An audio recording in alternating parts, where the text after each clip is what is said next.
I have searched many years on end.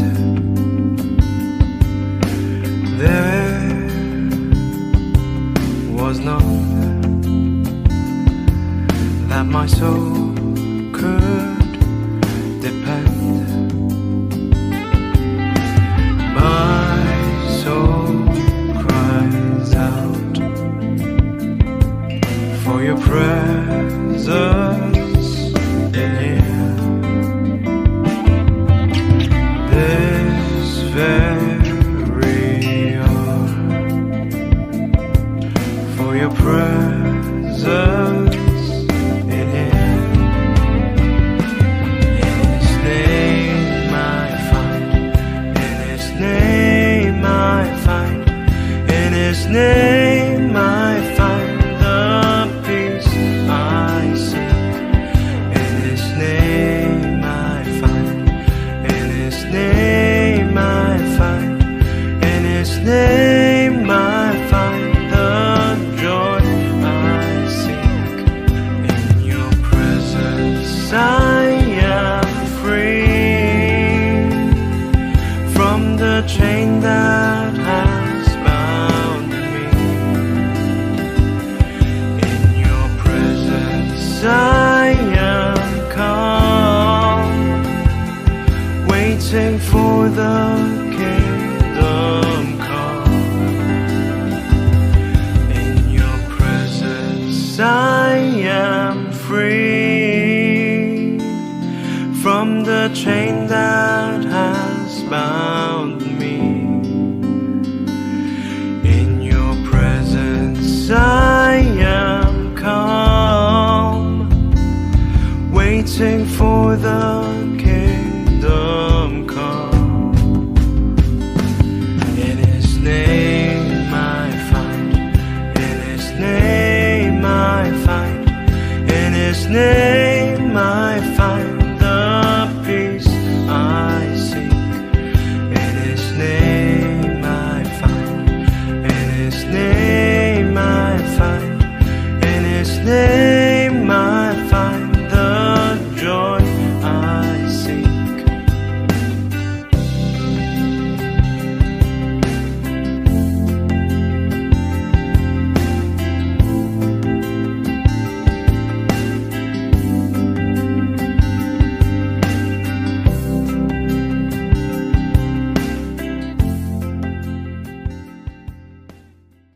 Napakasarap po na makita na tayo sama-sama sa umagang ito, sa araw na ito, na wala tayong ibang gagawin kundi magpupuri sa ating Panginoon. Amen po ba? Hindi lang sa pagpupuri sa awitan, hindi lang pagpupuri sa batian, kundi pagpupuri din sa ating pakikinig ng salita ng Diyos mamaya. Handa na po ba tayong tumanggap sa Diyos?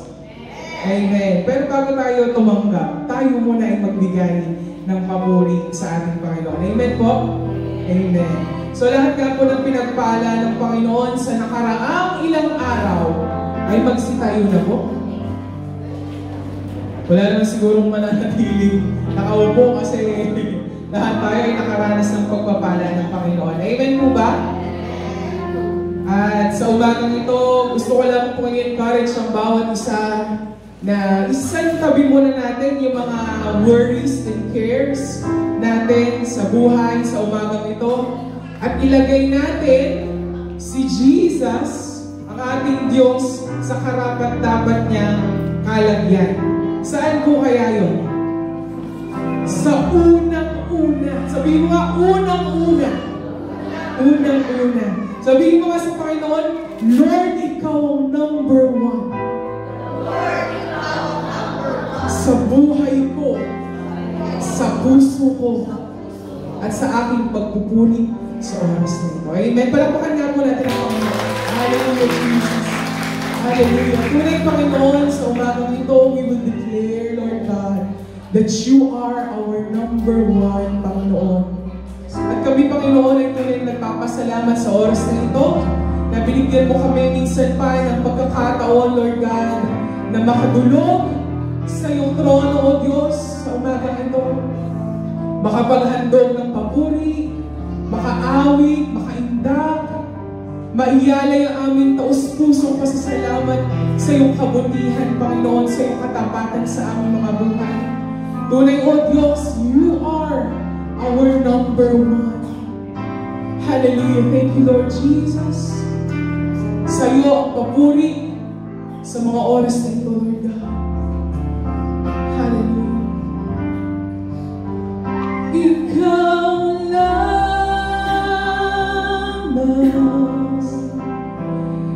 ang pupurihin ko.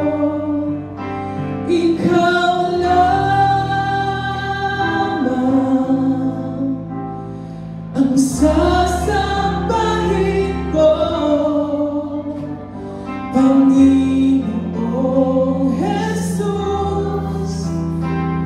Ikaw ang buhay ko, pag-ibig mo'y tunay at totoo sa aking buhay. Tell it to God. Ikaw ang number one sa aking puso.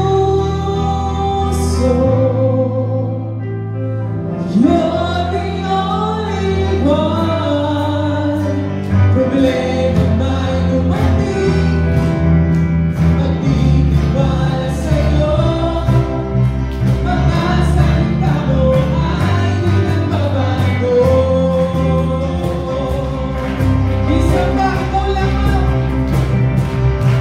ikaw lamang ang pupurihin ko. Ikaw lang sasambahin ko, sasambahin ko, Panginoong Jesus. Ikaw ang buhay ko, pag-ibig mo'y tunay at totoo sa aking buhay, sa aking buhay. Ikaw ang number one sa aking puso. You're the only one. Problema may dumating, magtitiwala sa'yo. Mga salita mo ay di nagbabago. Pangamba ko'y nawawala sa piling mo. Kapag ang nadarama sa puso ko, mga pangako mo, panghahawakan ko. Walang ibang Diyos na tulad mo. Ikaw lamang ang pupurihin ko. Ikaw lamang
Panginoon. Ko'y laging mahal na mahal kita, Panginoon.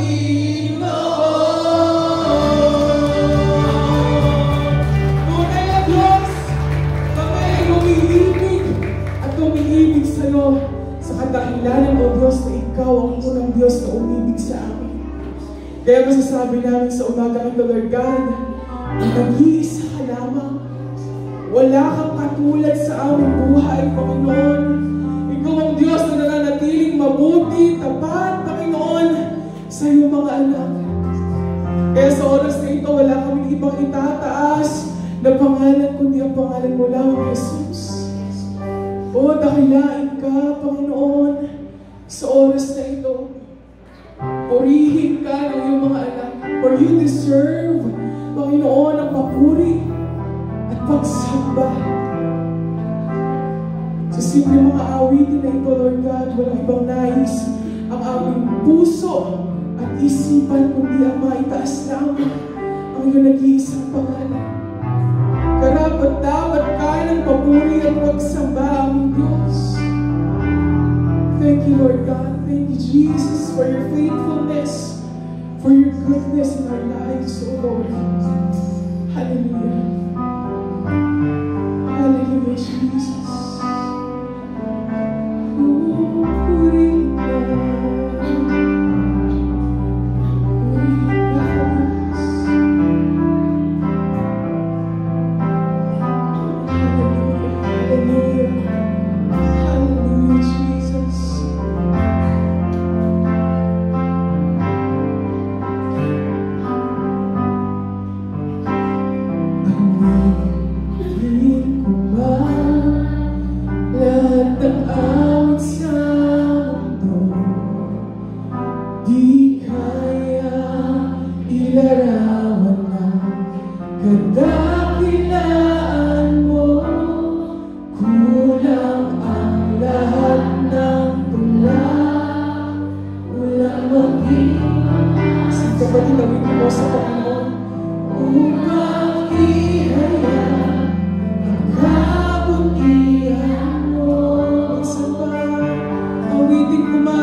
Maging ngayon at kailanman sa habang panahon.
sa awit, itataas ang aking tinig. Kapatid, umawit ka sa Diyos, magsulit ka. Tanging ikaw, O Diyos, hinigas sa kalangitan, ang iyong kalwalhatian, nagkakilan mo, pinapapantayan. Pumili ka sa awit, itataas ang aking tinig, itataas ang buhay ko.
What a beautiful and wonderful name, Jesus.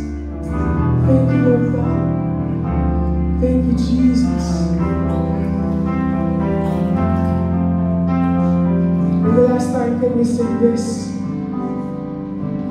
Pupuri ka sa awit, itataas ang aking tinig, itatanghal sa buhay ko'y tanging ikaw, O Diyos. Come on, church.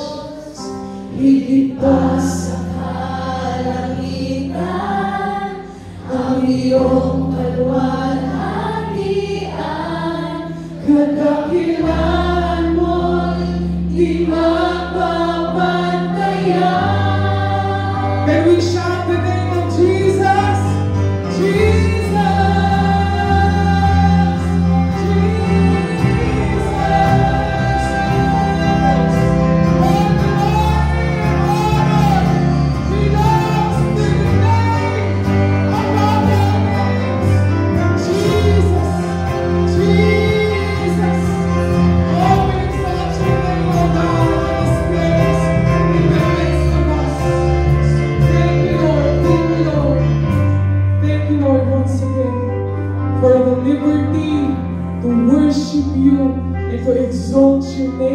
this place at this very moment. To you alone we give all the highest praise and thanksgiving. This is we pray in the name of Jesus, and everybody say,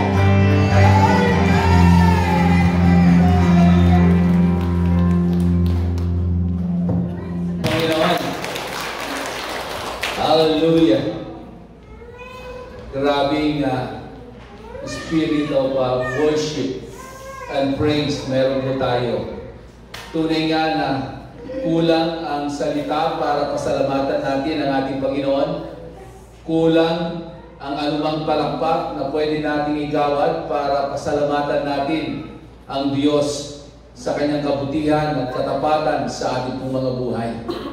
Alam niyo po, maging ang buhay po natin ay hindi sapat para sabihin natin kung gaano kabuti kadakila ang Diyos sa bawat nilalang niya. Kasi yung dakilang pag-ibig ng ating pong Panginoon ay pinatunayan niya sa bawat isa sa atin sa pamamagitan ng kanyang dakilang pagmamahal at ibinigay niya ang kanyang kaisa-isang anak na si Jesus. At bago nangyari yung pag-aalay na iyon, ay kailangan munang maganap ang mga propesiya na binitawan ng mga naunang mga propeta na tunay nga na merong isang batang ipanganganak, isang lalaking batang ipanganganak na ang kanyang pangalan ay Emmanuel. Amen? Kung saan ang Emmanuel na ito ay magiging kasama po natin. Saan man tayo pumaroon at saan man tayo dumako, anuman yung ating magiging kalalagayan ay makakasama po natin ang Diyos na ating pong tagapagligtas. Sa umagang ito, muli, isa pong kagalakan na kayo po ay makasama sa lugar na ito upang sama-sama po natin purihan at sambahin ang ating pong Panginoon. At higit sa lahat upang tayo po ay sama-samang pagsaluhan ang kanyang mga buhay at makapangyarihang salita. Yun po yung dahilan kung bakit po tayo dumadako sa bahay panambahan. Kahit napakarami mga pagkakataon sa ating pong mga buhay, ang daming mga distraction, ang daming mga bagay-bagay na pwedeng maging dahilan para hindi po tayo makadako sa bahay panambahan ng ating pong Panginoon, ay makikita po natin ang kabutihan at kadakilaan ng Diyos sa ating pong mga buhay. Amen? So minsan pa, palapakan po natin ang ating pong Panginoon. Thank you, Ariel. Sabi mo sa iyong katabi, kapatid, ako ay nagagalak, nakatabi kita ngayon. Di ba? Maging lifestyle po natin. Lagi po natin sasabihin yan. No? Na tuwing tayo po ay nagkatipon-tipon sa lugar na ito, hindi po tayo magsasawa na sabihin natin sa ating katabi na tayo ay natutuwa at nagagalak na katabi natin siya. No? Sa bahay, panambahan ng ating pong Panginoon. So, advance Merry Christmas po sa bawat isa. Ilang araw na lamang ay ipagdiriwang po natin ang Kapaskuhan, na kung saan marami po sa atin siguro simula pa ng mga nakalipas na mga araw, hindi na natin alam ang ating gagawin, kulang na yung oras po natin para tayo ay mamili ng ating mga ipamimigay. Amen? Hindi po tayo siguro magkaundagaga para balutin yung mga regalo na ating pong gagawin. Amen? Na ibibigay sa mga taong nais po natin bigyan ng regalo. At marami po sa atin ay hinihintay po nila yung araw na iyan dahil maraming magbibigay sa kanila. Tama ba yun? Praise God. Alam niyo po, ang araw ng Kapaskuhan ay napakalaga na maunawaan po natin sa ating pong mga buhay. At sa umagang ito, nais ko pong pagsaluhan po natin ang salita ng Diyos sa aklat ng Lucas, Kabanatang 2, mula po sa verse 10 up to verse 11. in Luke chapter 2, in verse 10 up to 11, sabi po ng salita ng Diyos, and when the time for Luke chapter 2, verse 10 to 11, tama ba yun? Parang iba yata. Ha? Iba yun, no? Okay. Okay. Balik po tayo doon sa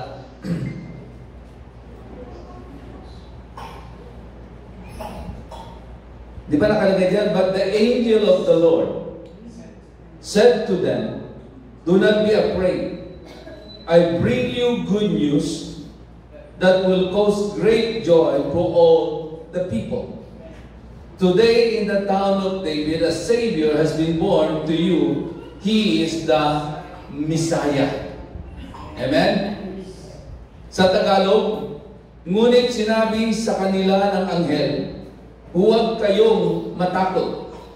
Ako'y may dalang mabuting balita para sa inyo na magdudulot ng malaking kagalakan sa lahat ng tao. Isinilang sa inyo ngayon sa bayan ni David ang tagapagligtas, ang Kristong Panginoon. Amen? So sa umagang ito, nais ko pong pagsaluhan po natin ang salita ng Diyos na aking pong pinamagatang Good News of Great Joy. Ang mabuting balita na nagdudulot ng matinding kagalakan. Alam niyo po, maraming balita tayong nasasagap at naririnig at tinatanggap na ito ay nagdudulot ng kalungkutan, nagdudulot ng takot, nagdudulot ng galit, nagdudulot ng pangamba. Pero itong mabuting balita na sinasabi po ng salita ng Diyos sa umagang ito ay hindi magdudulot sa atin ng kalungkutan, ng takot, ng pangamba, kundi ito'y magdudulot ng matinding kagalakan. Amen? It will bring great joy to all people. Sabihin mo sa inyong katabi, it will bring joy to all people. So hindi lamang sa ilan, hindi lamang sa iyo, kundi to all people. Ano? Yun po yung dahilan ng mabuting balitang ito. At ano itong mabuting balitang ito? Why the Bible says it will bring great joy to all people. Ano ba itong balitang ito? Bakit ganun na lamang? Ang sinasabi po ng banal na kasulatan na ito'y magdudulot ng malaki at matinding kagalakan sa lahat ng tao. Amen? Dahil isinilang na ang isang sanggol na tatawaging Misaya, tatawaging tagapagligtas. Alam niyo po, tuwing sumasapit po ang Kapaskuhan, ay ang laging sumasagi po sa isipan ng mga tao ay kung paano nila ito isi-celebrate. At lahat ng tao ay iba-iba ang kanilang kapamaraanan to celebrate Christmas. Yung iba, sineselebrate nila kung sila po ay sagana financially, sineselebrate nila na may karangyaan. Sineselebrate nila ng punong-puno ng mga pagkain sa kanilang pagkainan. Yung iba naman, sineselebrate nila ang Kapaskuhan na kasama ang kanilang mga miyembro ng kanilang pamilya. Yung iba naman lumalayo, sila ay pumupunta sa ibang lugar at doon sila nagse-celebrate. Yung iba naman, sineselebrate nila ang Kapaskuhan sa dami ng mga binalot nilang regalo. Yung iba nga, talagang pinaghahandaan. November pa lamang, meron ng Christmas tree sa loob ng bahay.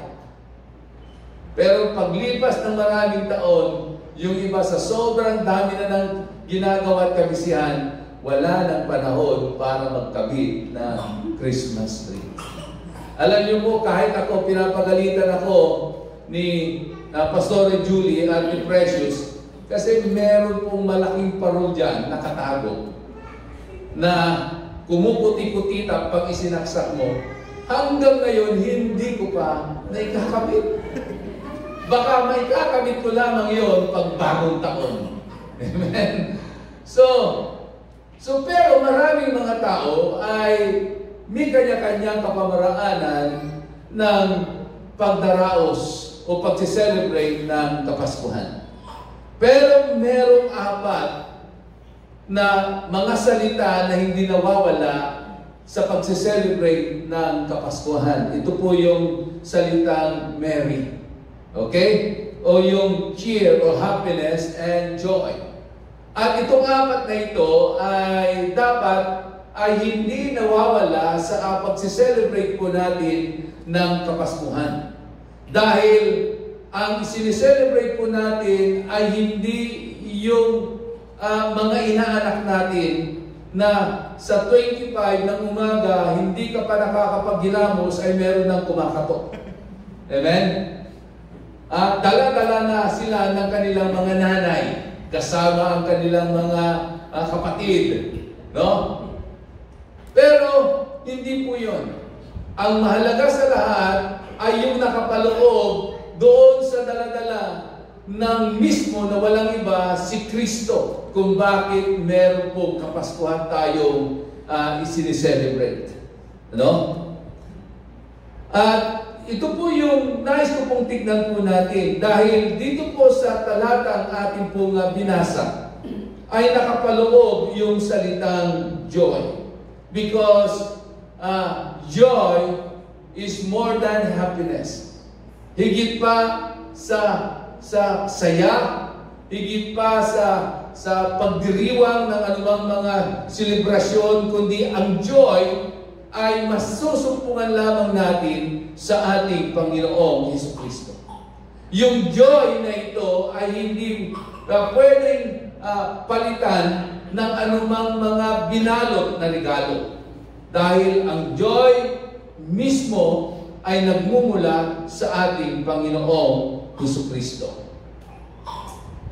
At tignan po natin, even though we are so excited to receive some gifts this coming Christmas, but the most important thing in our life as a believer, we receive already the best gift in our life.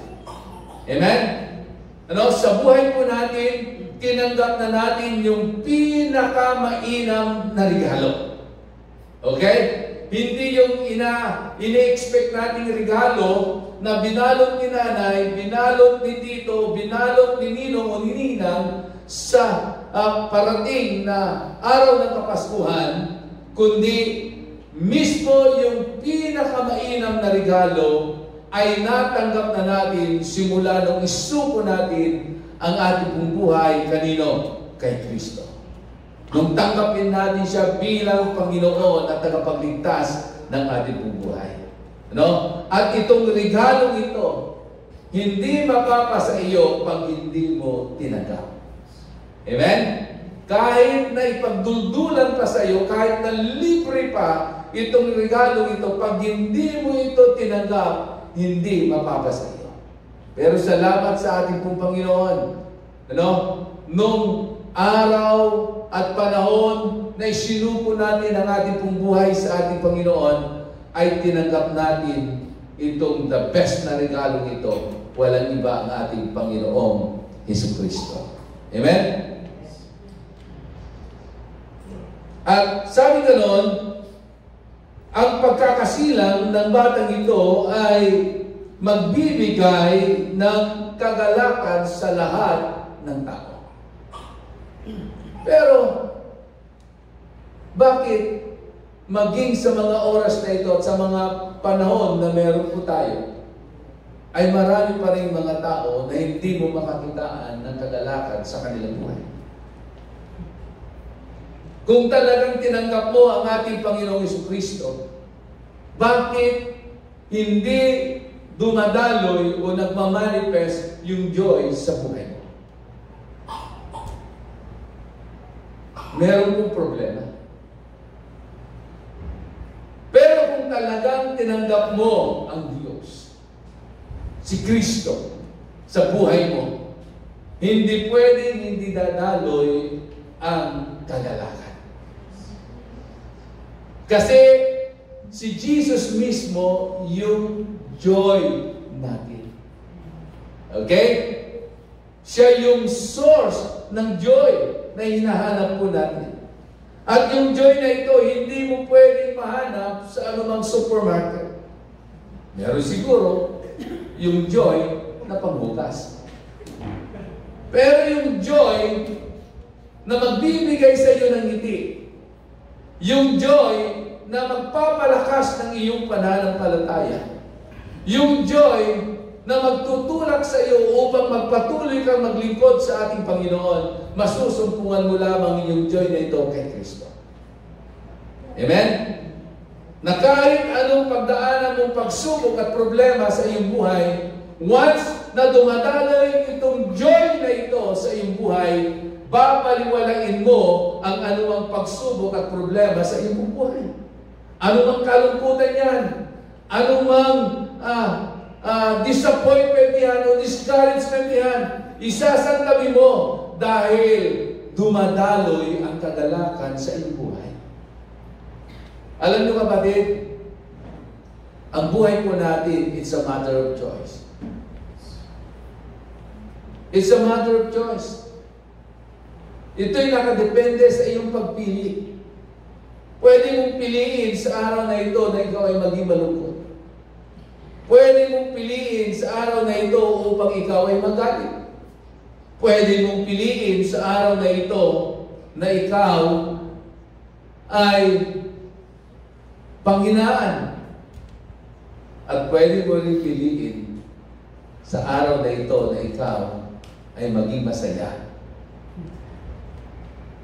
So life is a matter of choice.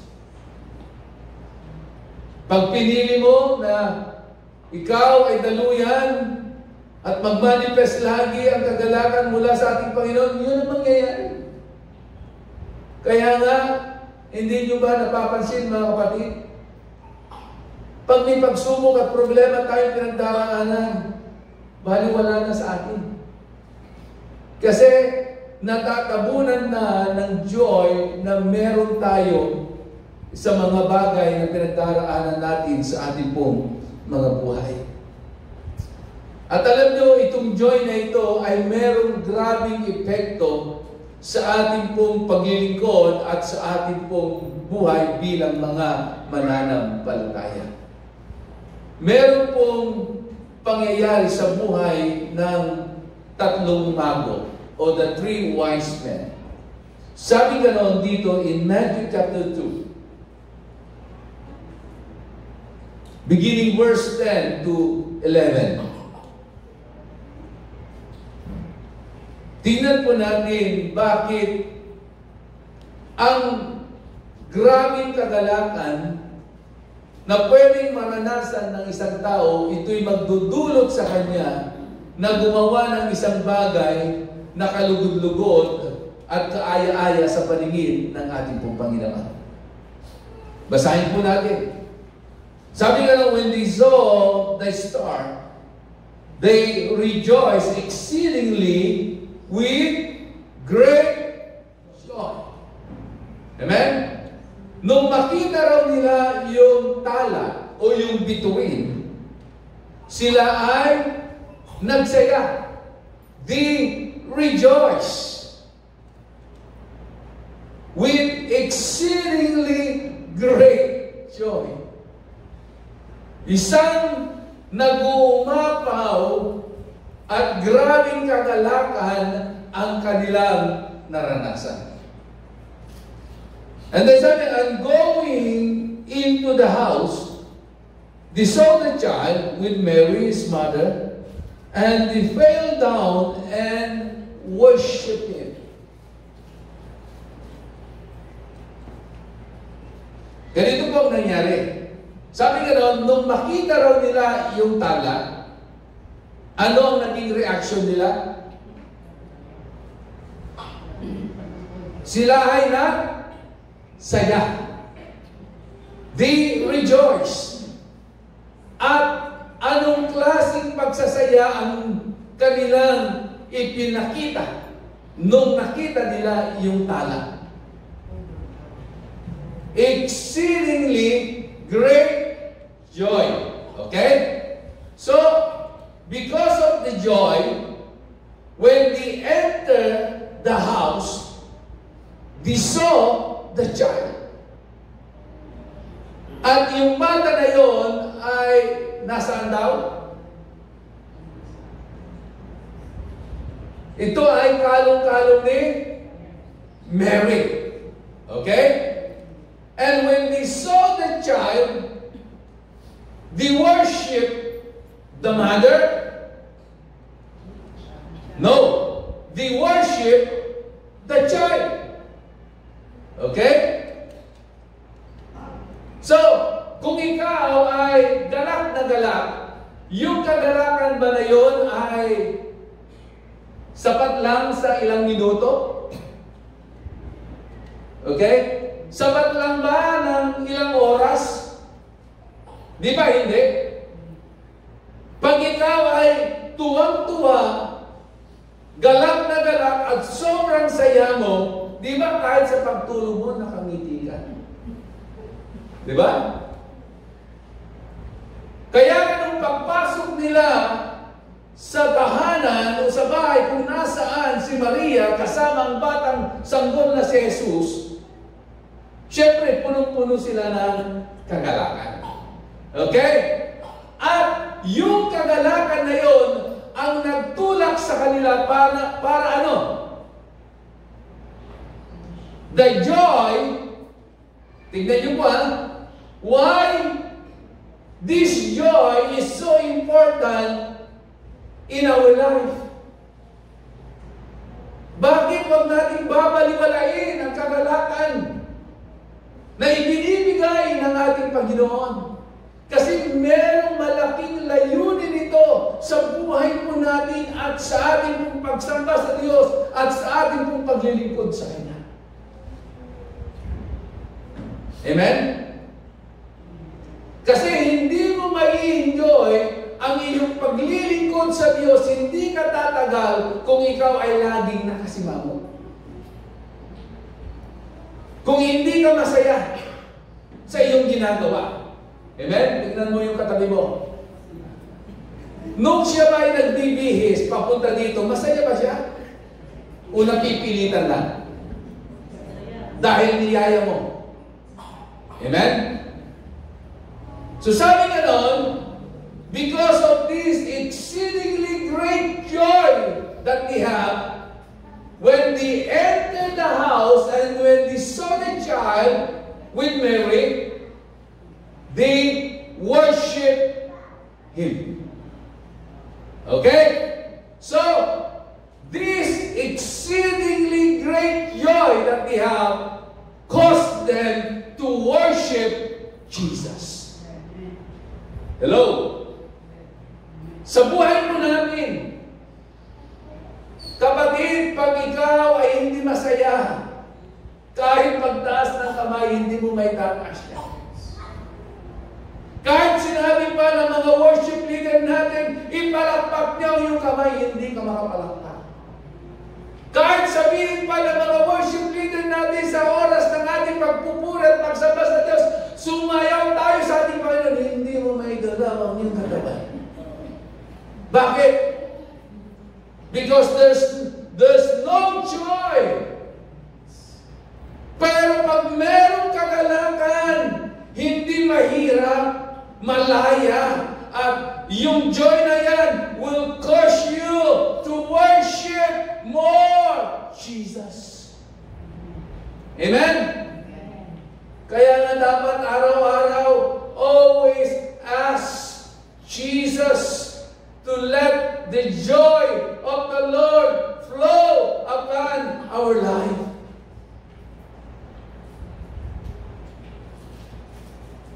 Hindi nyo ba alam that the joy of the Lord is our strength? Amen? Na kahit patang-pata ka na pagod ka na sa mga gawaing bahay, gawaing bukid, o ano man yung pinagkakabalan mo, once the joy of the Lord manifested in your life, kapatid, nag-uumapaw muli ang lakas na ibibigay sa iyo ng Panginoon. Hallelujah! Hindi ka panghihinaan. Bagkus yung joy na yon ang magtutulak sa iyo para maglingkod, magpuri, sumamba sa ating Panginoon. Amen? Hindi mo lang alam, Pastor, kung anong pinagdaraanan ko. Yes. Hindi ko man alam, pero alam ng ating Panginoon. Pero kung masyado kang nakafocus sa iyong pinagdaraanan, sa iyong kalagayan, lalo kang manghihina, kapatid. Pero pag inalaw mo at hiningi mo lagi na daluyan ka ng kagalakan na nagmumula sa ating Panginoon, ano man yung mga bagay na nagdudulot sa iyo ng kalungkutan, gagawin ng ating Panginoon. He will turn our mourning unto dancing, our sorrows unto joy. Hallelujah.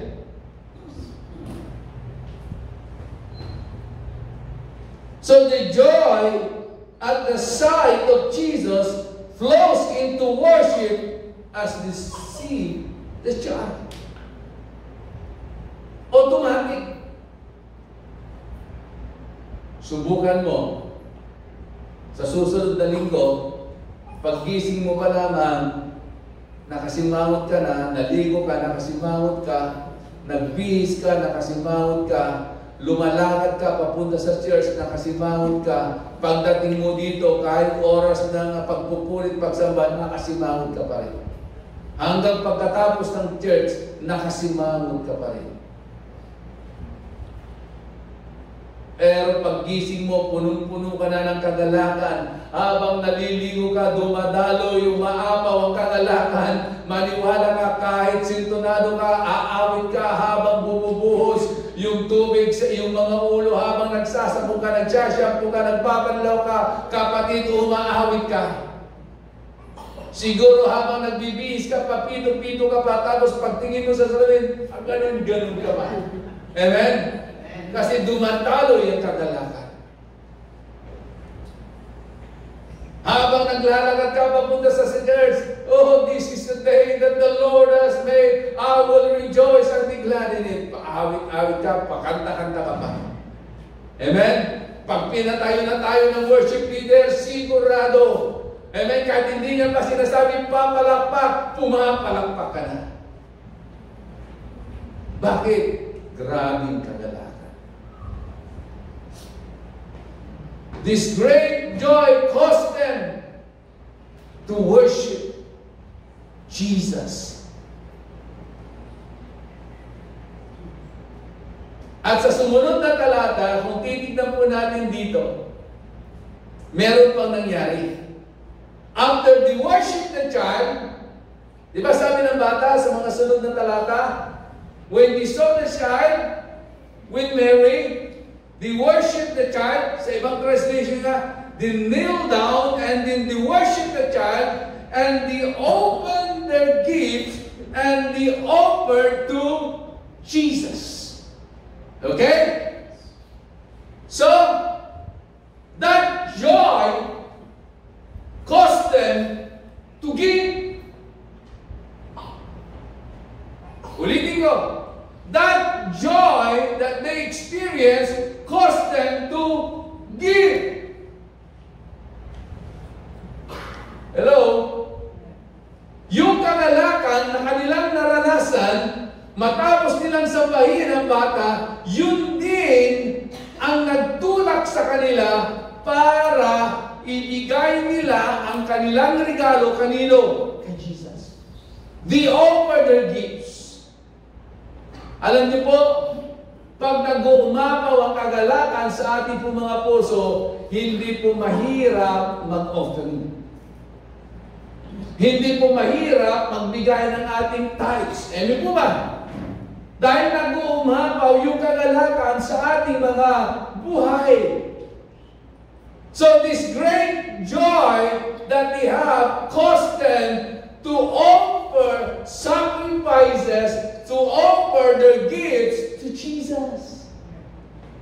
Tandaan niyo po, every time we come in front, and we give our tithes and offering, hindi niyo po yan ibinibigay kay pastor. Yan po ay ino-offer niyo kanino? Kay Jesus. Because anything we offer and we give to God, it will return to us 100-fold. Pero pag yan ay binigay niyo kay pastor, posibleng walang return. Kasi Ilocano si pastor. Amen? But if you give your offering and your sacrifices unto the Lord, surely because He promised that He will give us 100-fold return. Amen?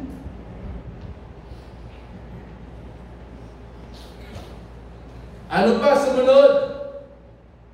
When they saw the child, they rejoiced with exceedingly great joy.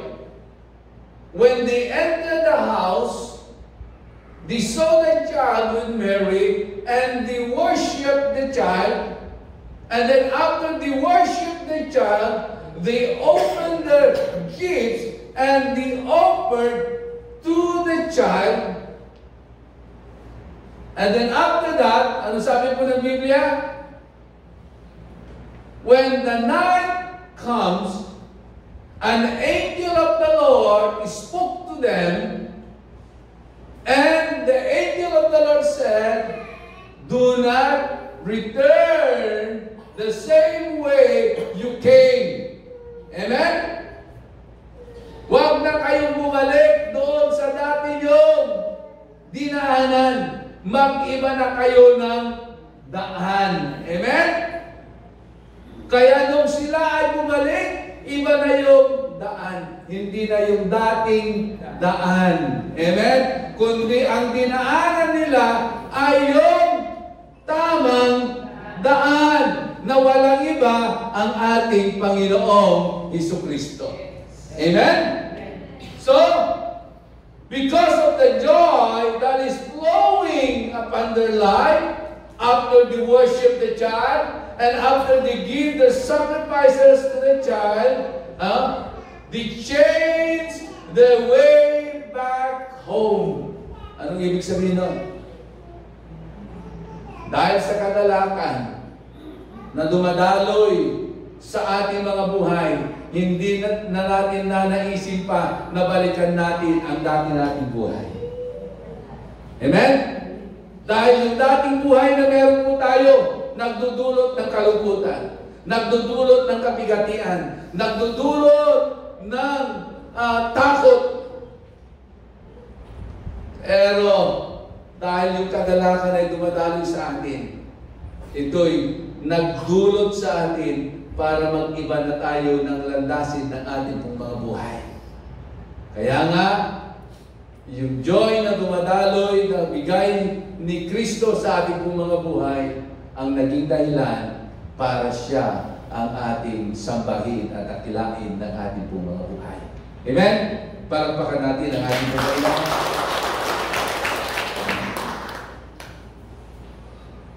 At alam niyo, hindi lamang po sa buhay ng 3 wise men na nakaranas ng grabing kagalakan, maging si Elizabeth na buntis ay naranasan niya yung grabing kagalakan nung siya ay binisita ni Maria. At noong mga panahon na yon, si Maria din ay nagdadalang tao. Amen? In Luke chapter 1, in verse 44, sabi ganon, as soon the sound of your greetings reached my ears, the baby in my womb leaped for joy. Amen? Kaninong bata raw ang nakaranas ng matinding kagalakan nung marinig niya yung greetings ni Maria? Yung batang nasa sinapupunan ni Elizabeth.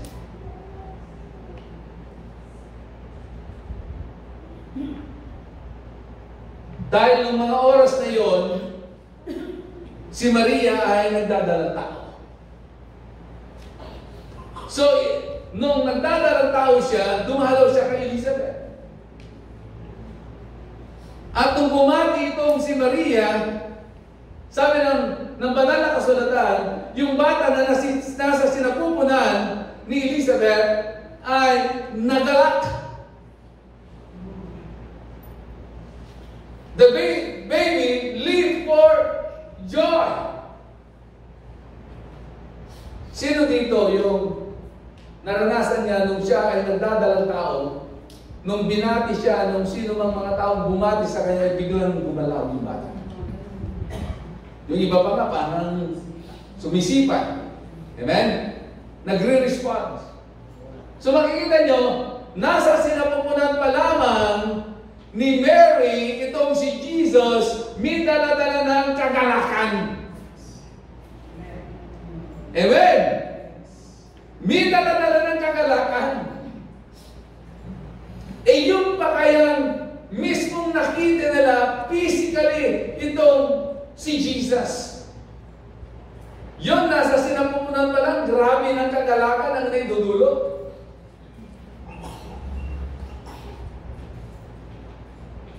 And in Luke chapter 1, verse 46 to 47, ito naman yung naging response ni Mary.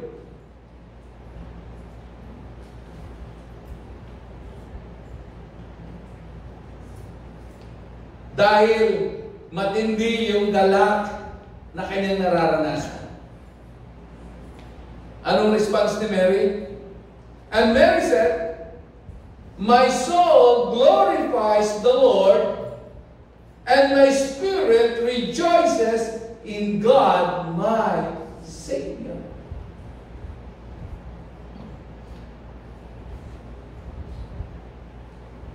Ano raw ang naranasan, naramdaman ni Mary?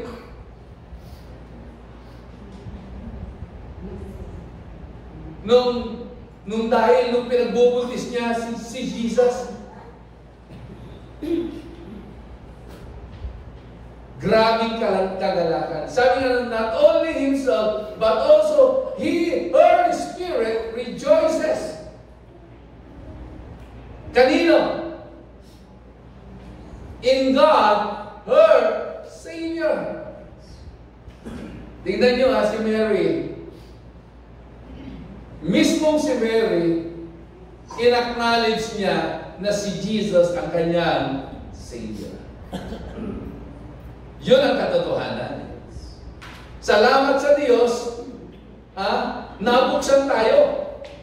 Salamat sa Diyos, nakita natin, ipinaunawa sa atin ang katotohanan na si Jesus pala yung kaligtasan natin.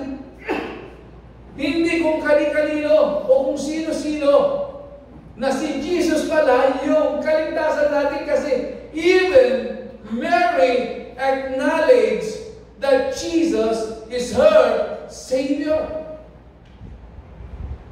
Kaya makikita nyo, yung tatlong mago, the three wise men, when they saw the child, they worshiped the child.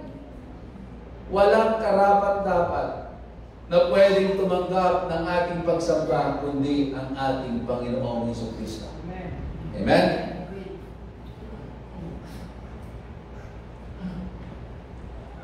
Ito ang maganda, mga kapatid. If we focus ourselves to Jesus and not to all the material gifts na pwede nating tanggapin sa Kapaskuhan ito, makakaranas tayo ng kagalakan. Siguro yung bubuksan mong regalo, lalo-lalo na kung ang ibinigay ay yung gustong-gusto mo, mapapangiti ka at mapapalundag ka. Pero pansamantala lamang yan.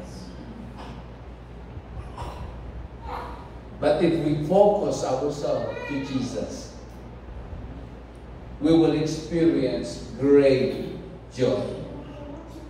Why? Because Jesus is the bedrock of our joy. Amen? Because Jesus is the source of our joy. Okay? Always remember, the reason we have this joy because of what Jesus has done in the cross of Calvary 2,000 years ago. Amen? Bakit? Kasi doon talagang ibinigay ng Diyos yung fulfillment ng grabing kagalakan sa ating pong mga buhay. Because in that cross of Calvary, when Jesus was hung in that cross 2,000 years ago, He took all the bitterness that we have. Amen? He took all the pain that we have. Di ba? Yun naman yung dahilan kung bakit nabayubay si Jesus sa krus ng Kalbaryo. Para sa kanyang pagkakabayubay, sa kanyang mga sugat, lahat ng bitterness, lahat ng pain, lahat ng sakit at karamdaman, lahat ng paghihirap ay kukunin ng ating Panginoon. Sabi nga ron, not only the bitterness, not only the pain, but also the suffering na pwede natin maranasan sa ating mga buhay. Why?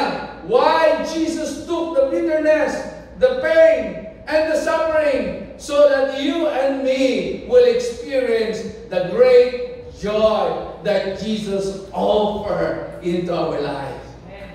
Amen? Hallelujah! Alam nyo, walang araw na dumating sa buhay ko na ako ay pinanghinaan ng loob na ako ay maglingkod sa Diyos. Kundi araw-araw excited lagi akong maglingkod sa Diyos. Excited lagi na gumawa sa ubasan ng ating Panginoon.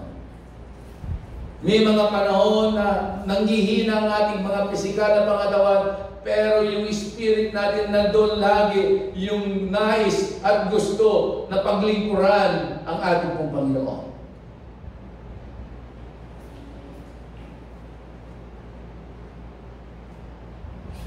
Ito ang maganda.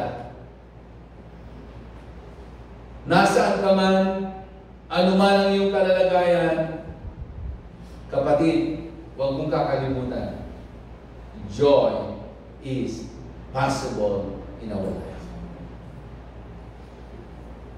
Imposible yan, Pastor, na maranasan ko kagalakan. Kapatid, ito ang katotohanan.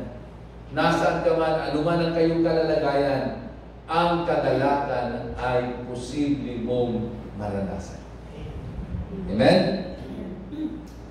Why? Because Jesus is the source of our joy. Kapatid, kung tunay na tinanggap mo si Jesus at pinapasok mo si Jesus sa iyong buhay, isang bagay lamang ang gawin mo. Always activate that joy that you have. Amen? Nasa iyo na yun eh. Kasi nasa iyo na si Jesus. Ang masakit, hinahayaan mo na ma-overcome ng galit, ma-overcome ng inis, ma-overcome ng lungkot, ma-overcome ng takot, ang joy na meron ka sa buhay mo. Kaya, alam niyo po, natutuwa ako pag meron pong mga nangangaroling na ang inaawit ay yung awiting joy to the world. Amen? Tapos may pasayaw-sayaw pa. Amen? So, every Christmas season, we sing this song, di ba? Paborito natin ito. Minsan, nabubulol-bulol pa tayo. Minsan, iba pa yung bigkas natin. Pero alam niyo ba na napakaganda ang ibig sabihin ng salitang ito? That because of the birth of Jesus, there is a joy into this world. Dahil yun ang sinabi ng Biblia, huwag kayong matakot sapagkat ipinanganak na ang isang sanggol na magdudulot ng grabing kagalakan sa lahat ng tao.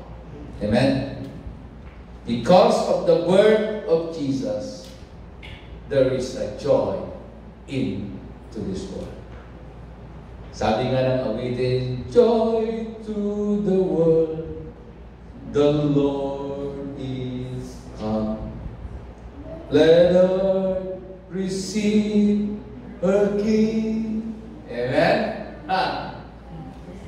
Let every heart prepare him room. Okay? Prepare our heart and prepare him room. At sino yun? Sino yung dapat mag-prepare ng puso? At sino ang dapat mag-prepare ng pananahanan ng hari na ito na magdadala ng grabing kagalakan? Ikaw yun at ako yun. Amen? Pwede ba nating awitin yung awitin yun? Kaya niyo ba yun? Amen? Bago tayo manalangin. Ha? Joy to the world? Okay, Arian, awitin natin.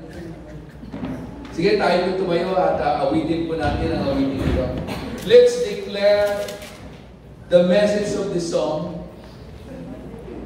na tunay nga there is great joy na mararanasan ng lahat ng tao dahil kay Jesus. Awitin natin ang punong-puno ng kasiglahan. Awitin natin na idideklara natin na ang kagalakan na nagmumula sa ating Panginoon ay dumaloy sa ating mga buhay, dumaloy sa loob ng ating tahanan, dumaloy sa ating komunidad, dumaloy sa ating bayan, dumaloy sa ating probinsya, dumaloy sa ating bansa, at dumaloy sa iba't ibang panig ng mundo.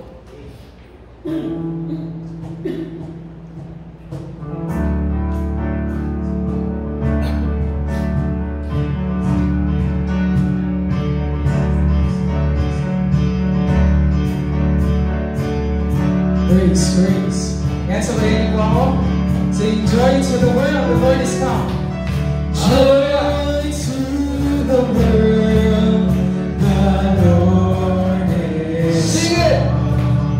Let earth receive her King. Let every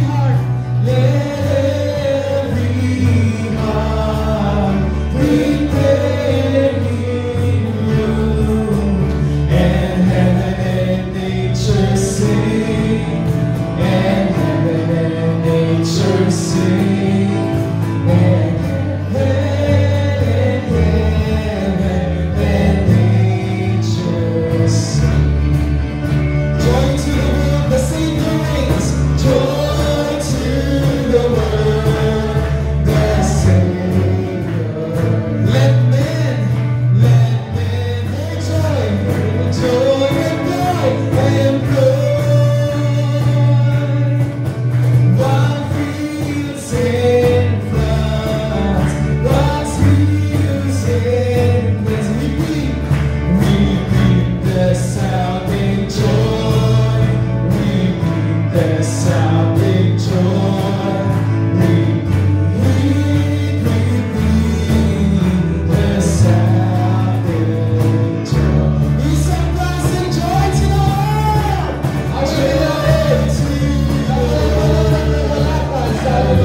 Yes, Lord.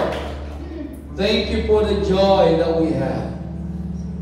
Salamat po, Panginoon, dahil Ikaw ang pinagmumulan ng kagalakan.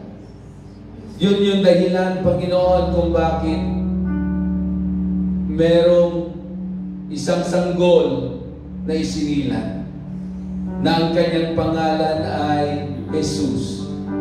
O Emmanuel, God is with us.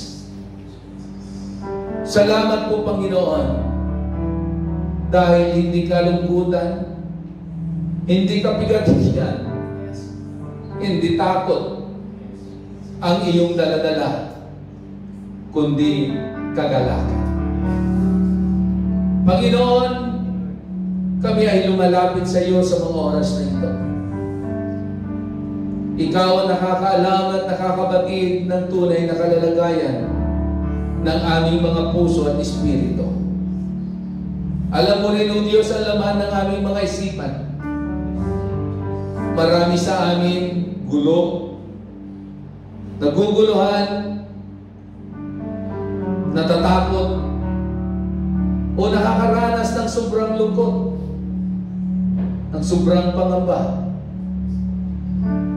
Pero salamat, Panginoon, mula sa oras na ito, ay mararanasan na namin ang grabing kagalakan na nagmumula sa iyo. Dahil Ikaw, O Diyos, Kristo na aming tinanggap, ang pinagmumulan ng kagalakan. At Ikaw rin ang nagsabi sa iyong salita, Panginoon, Ikaw ay naparito para kami ay bigyan ng isang buhay. Hindi lamang basta buhay, kundi isang buhay na kaaya-aya at buhay na kasiya-siya at ganap. Panginoon, minsan pa, hayaan mo, Father God, na sa gitna ng aming mga pinagdaraanan ay patuloy naming maranasan ang pagdaloy ng iyong kagalakan sa aming pong mga buhay. Punuin mo ang aming mga puso ng kagalakan na nagmumula sa iyo, Panginoon. Kagalakan na siyang magdudulot sa amin upang ikaw ay aming sambahin, O Diyos. Ang kagalakan na iyong ipapadaloy ang magtutulak sa amin upang kami, O Diyos, ay magbigay that we are going to offer something unto you, Father. At higit sa lahat, Panginoon, because of the joy na aming nararanasan sa aming mga buhay, yan ang magiging dahilan, O Diyos, na amin nang iiwanan ang dati naming buhay at lalakaran namin, O Diyos, ang panibagong buhay na iyong bigay sa amin. Kaya, Ama, sa oras na ito, narito ang iyong mga anak. Buksan mo ang durungawan ng langit at igawad mo, Panginoon, sa kanilang mga buhay ang kagalakan na iyong sinasabi, Pare God. Not only joy, but exceedingly great joy, O God. At ang joy na yan ay mag-uumaba buhay. Hallelujah! Na Lord, araw-araw, Lord, kami ay laging excited because of the joy that we have. Oh, we will not allow any fear, sorrows, disappointment, discouragement, oh God, to overcome us. Because starting today, oh God, you will open the windows of heaven and you are going to pour out, Lord, the abundant joy that comes from you. Hallelujah! Kapatid, sa pangalan ni Jesus, tanggapin mo ang kagalakan sa oras na ito. Receive the joy of the Lord in your life. In Jesus' name, I release the joy of the Lord. Receive it in Jesus' name. Hallelujah! Salamat, Panginoon. Lord, tatapusin namin ang taong ito ng 2024 na punong-puno ng kagalakan ang aming mga puso.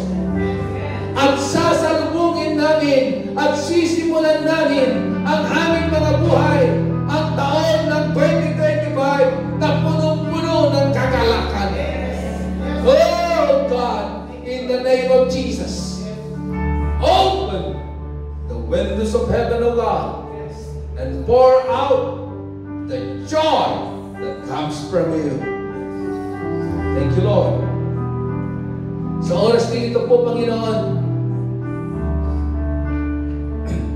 sa pangalan ni Jesus, sa lahat ng merong sakit at karamdaman, aking sinasawat at sinisira ang anumang mga sakit na ito na malipit sa kanilang mga pisikal na mga tawan, internal organs or external organ, O God, in the name of Jesus. I come against any sickness and diseases, and I release the healing power of God in their physical bodies right now. Receive your healing in Jesus' name. Sa pangalan ni Jesus, amin dinideklara, Panginoon, na Ikaw ang aming kasapatan. That you are our Jehovah Jireh. You are our El Shaddai, the God who is more than enough.